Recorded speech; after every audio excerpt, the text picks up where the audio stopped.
Hi, everyone. Want to jump on and give you a quick update on the dairy margin coverage program that sign up is now underway for 2024. I'm Jason Hartshu, OSU Extension Field Specialist and Dairy Management and Precision Livestock. When we look back at the dairy margin coverage program on a quick recap, the original production history from the program was established as the highest production from 2011, 2012, or 2013. In 2019, at the beginning of the farm bill that we're currently operating under, that was extended. You were able to lock in 5 years of coverage for a 25% premium reduction. The cost of the program was $100 plus a premium each year based on the level of coverage that you chose for Tier 1 or Tier 2 coverage. Tier 1 coverage is that production history under 5 million pounds of milk, and Tier 2 is production history over 5 million pounds of milk. The program utilized a 95% of your production history. So if your production history was 5 million pounds, you'd actually be covered a little bit under that 5 million pounds, about 4,750,000 or so. When we look at the coverage, what is it? It covers the margin between the national all milk price and the dairy margin coverage average feed costs. So those feed costs that were utilized for that was corn price, soybean meal price, and premium alfalfa hay is what is currently used. The nice thing about this program is a good margin doesn't have to even be available on the open market or the Chicago Mercantile Exchange for you to lock in that 950 upper margin here for Tier 1 coverage. And with this program, you can still participate in other insurance programs such as dairy revenue protection or livestock gross margin coverage.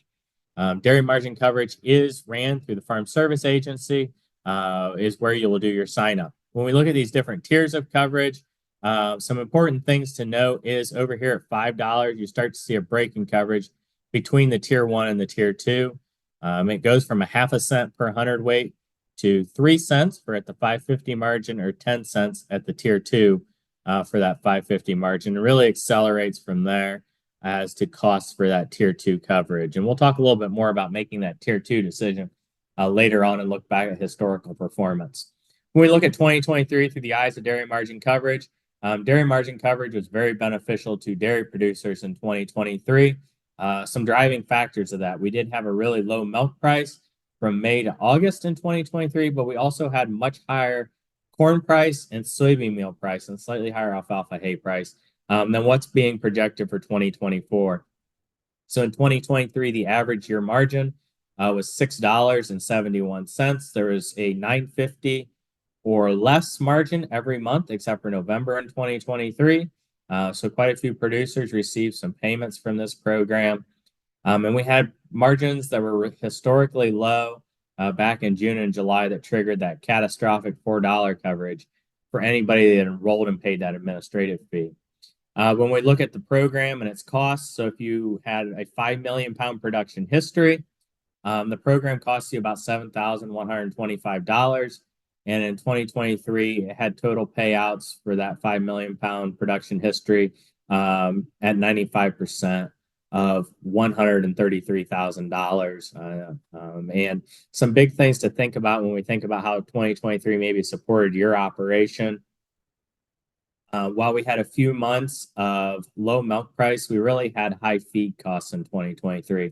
So if you were growing a lot of your own corn, a lot of your own alfalfa hay, and maybe even growing some of your own soybeans for soybean meal, and you would hedge that in other fashions. Definitely something to think about here in 2024. That's going to be very different for your operation, as we're not expecting anywhere near as large of payouts from the dairy margin coverage program that has supported you. So when we look at 24, some things to think about: 75% of operations were enrolled in 2023. If you were previously enrolled in supplemental coverage, be sure to utilize that to get yourself a production history base adjustment to lock in that previous increase from that supplemental coverage. So if you can now combine your supplemental production history with your current production history for a one-time base adjustment, you're going to want to be sure to do that to get you up closer to that 5 million pounds and what you may be producing today. Operations that previously enrolled in a multi-year lock-in, you can re-enroll and you actually can receive a discount if you stay at that same level as your previous multi-year lock-in. If you don't like the level you were at before, you can choose to change over to annual contracts and change that lock-in amount to what you feel benefits your operation today. 2024 is going to keep updated feed costs utilizing 100% premium alfalfa hay. And you want to get an appointment to enroll with your FSA service center before April 29th. The sooner you enroll, the sooner that the January payout could be issued to you if you enroll at that 950 margin, as there definitely will be a January payment. So we look at 2024 DMC market projections. All the graphs that I'm using in here today came from dairymarkets.org. A great resource to use to look at the dairy margin coverage program, its projections, and how it's performed in history.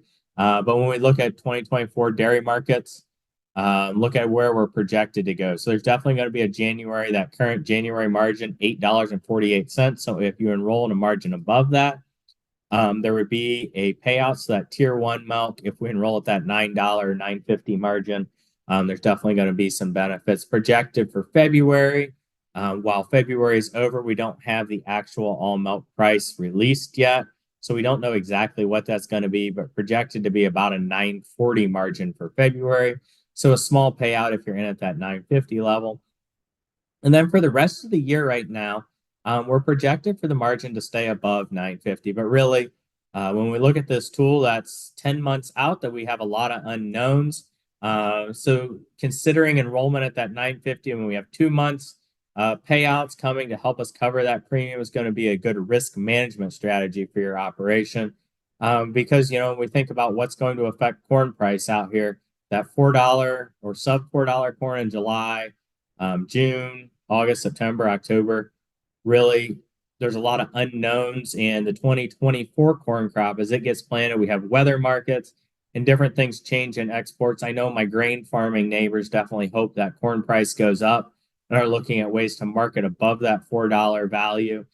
So we want to think about the fact there's a lot of risk out here in corn price going up. There's also quite a bit of risk out here in these far out milk prices that milk price could go down while we continue to look at ways that hopefully that milk price stays above $20. It definitely could decline. Same thing over here in soybean price as export markets changing things. Soybean meal price could go up. So hedging those risks, this is a good risk management tool. Yes, right now when we look at that 5 million pounds at 950 coverage, the cost of that to cover 4,750,000 pounds is $7,125. The current projected market payout's only $4,773, but we're also utilizing this not just to guarantee a payout, but to manage that risk. And there's a lot of risk out here where we're seeing this $13 margin in November or $12.95 margin in October.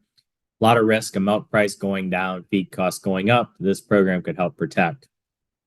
Really, as we look back over history, if you're looking at that tier one and enrolling at that 950 level with 5 million pounds of history, how likely was the program to have returned a net benefit to your operation? Since 2009, the program at its current state would have returned a positive net benefit every year except for one. About 2014, the program wouldn't have returned a net positive benefit, but every year since then, even back in 2022, the program covered its premiums. So at that, it's definitely worth considering enrolling, using that to help protect your operation. Now, if you're producing over 5 million pounds, you have to remember that between the 5 and 550 coverage level, there's a pretty big jump in that coverage pricing per hundredweight. We really have to think about what level to be in. Maybe there's some better risk management tools for that milk over 5 million pounds. That tier two coverage, both of these we're keeping tier one coverage at $9.50, and we're jumping our tier two coverage between $5.50 and $6 to look at where that benefit would be. In 2023, that $6 coverage offered a benefit. But historically, since 2009, there's only been there's been 5 times where there wasn't a positive benefit to $9.50 and $6. Only 3 times at that $9.50 and $5.50. And if we drop this back to $5 coverage, we've gone back to only twice that there wasn't a positive net benefit to being part of the program in tier two. So when we think about the program, there's positive benefits there. That tier two, somewhere in that $5 to $6 range. Decide what's right for your operation and your risk. What other tools you can use to manage that risk, but definitely on that tier one coverage. $950 makes a lot of sense to help protect your operation and look at what else you can do then to manage those risks. So some other tools you can use as we look forward. There's always the futures and options market on the Chicago Mercantile Exchange, but you have large contracts, requires a brokerage account. If you do with futures, you're going to have a margin account, but they can be bought and sold at any time. So there's a lot more cost and risk involved with futures and options. Dairy revenue protection is offered through RMA, through USDA. It's going to help you set a floor under your milk price. It's based on the milk price that's on the Board of Trade. So the floor is only going to be as good as whatever the market currently allows. And this program is by quarter, but a nice thing about it is your expense for the program isn't due till the end of that quarter. So you've actually marketed the milk you're covering. You'll know if there was a payout, if your insurance program worked to help protect you from losses, and you know what your guaranteed cost is, and it's a subsidized program. The other one that's subsidized through RMA is LGM Dairy, Livestock Gross Margin Dairy. It covers a margin based on CMA Group futures that are daily settled for feed and milk price. So corn, soybean meal, and class 3 milk. On that margin that you're covering, you can choose a deductible of $0 to $2. It's subsidized between 18 and 50% based on how big a deductible you choose. It's definitely a good tool to help protect some margin, maybe give you some feed cost increase protection, especially right now when we're looking at pretty low corn and soybean meal prices. Those could definitely go up. So that might be a program to look at in a little more depth. If you have any questions, feel free to reach out to me or follow us on any of our social media platforms, Facebook, Instagram, LinkedIn, or follow us on the website, Buckeye Dairy News, or Twitter. And we'll definitely be happy to work with you and answer any questions you have on dairy margin coverage or other risk management strategies you may be interested in. Thanks. Bye.